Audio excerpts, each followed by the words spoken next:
घर में किसी भी जानवर का अनायास आना कुछ शुभ और अशुभ संकेत हो सकता है। इसी प्रकार कौवा यदि घर में आकर बोले तो ये जीवन के लिए मिले जुले प्रभाव का संकेत है।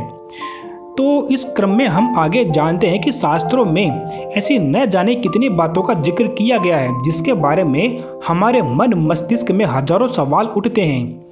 रात के समय नाखून क्यों ना काटें, संध्या काल में झाड़ू क्यों ना लगाएं, ग्रहण के समय भोजन क्यों ना करें, जमीन में बैठकर खाना क्यों ना खाएं, यदि बिल्ली रास्ता काट जाए तो क्या होता है। ऐसे न जाने कितनी बातें शास्त्रों में बताई गई है जिनके बारे में आप सभी ने घर के बड़े बुजुर्गों से न जाने कितनी बातें सुनी होंगी। लेकिन इन सवालों के जवाब जानने के लिए सभी का मन लालायित रहता है। ऐसे ही सवालों में से एक सवाल है कि यदि आपके घर में कौवे का आगमन हो तो ये किस तरह का संकेत देता है। दरअसल कौवा का आना और किसी निर्धारित स्थान पर बोलना आपके जीवन में मिले जुले प्रभाव लेकर आता है। तो आज हम इसी के बारे में पूरी जानकारी कोशिश करेंगे जानने की कि इनका सबका मतलब आखिर होता क्या है। सबसे पहला हम बात करें कि यात्रा पर निकलते समय घर में कौवे का आना। यदि आप किसी बड़ी यात्रा पर जाने वाले हैं और आपके घर में कौवा आकर जोर से बोले, इसका मतलब यह है कि आपकी यात्रा सफल होने वाली है। दरअसल ये इस बात का संकेत है कि आपके जीवन में कोई बड़ा बदलाव आने वाला है जो आपके लिए शुभ होगा। यदि कौवा यात्रा पर जाने वाले व्यक्ति के मुंह की तरफ बोले तो आपकी किसी अभिन्न मित्र से भेंट होने वाली है।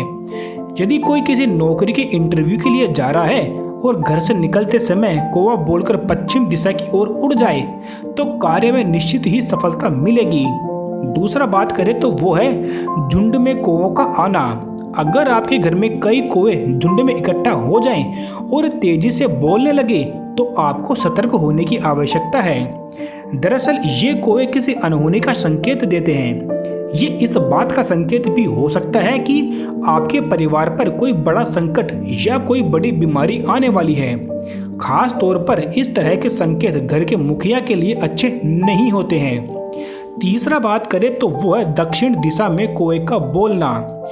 यदि आपके घर में कौवा दक्षिण दिशा की ओर बैठकर बोलता है तो ये एक अशुभ संकेत होता है। ये इस बात का संकेत है कि आपके पितर आपसे नाराज हैं और आपके घर में पितृ दोष है। ऐसा कोई भी संकेत मिलने पर आपको घर से पितृ दोष दूर करने के उपाय करने चाहिए। चौथा बात करें तो वो है कौवे का शरीर पर बैठना। अगर कभी अनायास ही आपके शरीर पर कौवा आकर बैठ जाए तो ये एक बहुत बड़ा अपशकुन होता है। ये इस बात का संकेत देता है कि आपको मानसिक तनाव मिलने वाला है, आपके करियर में असफलता मिलने वाली है और कोई बड़ी बीमारी आ सकती है। अगला बात करें तो वो है रोटी खाता हुआ कौवा। अगर आप अपने घर में कौवे के लिए रोटी या कोई खाने की सामग्री रखते हैं और वो इसे खा लेता है तो समझ लीजिए कि आपकी कई मनोकामनाएं पूरी होने वाली है।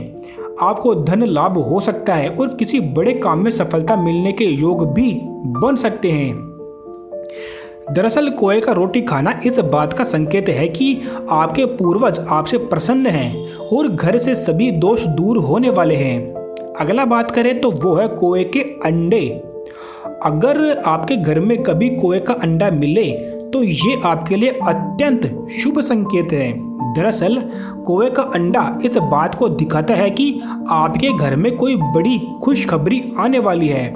अगर आप संतान प्राप्ति की इच्छा रखते हैं और ऐसा कोई भी संकेत आपको मिलता है तो समझ लीजिए कि बहुत ही जल्द आपके घर में किलकारियां गूंजने वाली हैं। अगला बात करें तो वो है कौवे का पानी पीना। अगर आप घर के छत में या बालकनी में पानी रखते हैं और कौवा आकर यह पानी पी ले तो समझ लीजिए कि आप बहुत जल्द ही माला माल बनने वाले हैं। वैसे गर्मियों के मौसम में आपको पक्षियों के लिए छत पर खुले हिस्से में पानी जरूर रखना चाहिए। ऐसा करना बहुत ही पुण्य का काम होता है। अगला बात करें तो वो है उदास अवस्था में कौवा। यदि घर में कौवा आकर बैठे और उदास दिखे तो ये आपके घर के लिए ठीक नहीं है। ये इस बात का संकेत देता है कि आपके घर में कोई बड़ी घटना होने वाली है जो आपके जीवन में नकारात्मक बदलाव ला सकती है। इसके अलावा घर में बीमार कौवा आकर बैठे तो ये भी बीमारी का संकेत देता है। अगला बात करें तो वो है जोड़े में कौवा का आना। अगर घर में जोड़े में कौवा आकर बैठे और बोले तो समझ लीजिए कि आपके घर में या किसी करीब के घर में जल्द ही शहनाइयाँ बजने वाली हैं। ये इस बात को दिखाता है कि जल्द ही कोई शादी होने वाली है। यदि शादी न भी हो तो भी ये पति पत्नी के लिए एक शुभ संकेत होता है। तो हमने आपको कौवों से संबंधित ये जो जानकारियाँ बताई हैं, ऐसी ही और जानकारियाँ प्राप्त करने के लिए आप चैनल को सब्सक्राइब करें। धन्यवाद।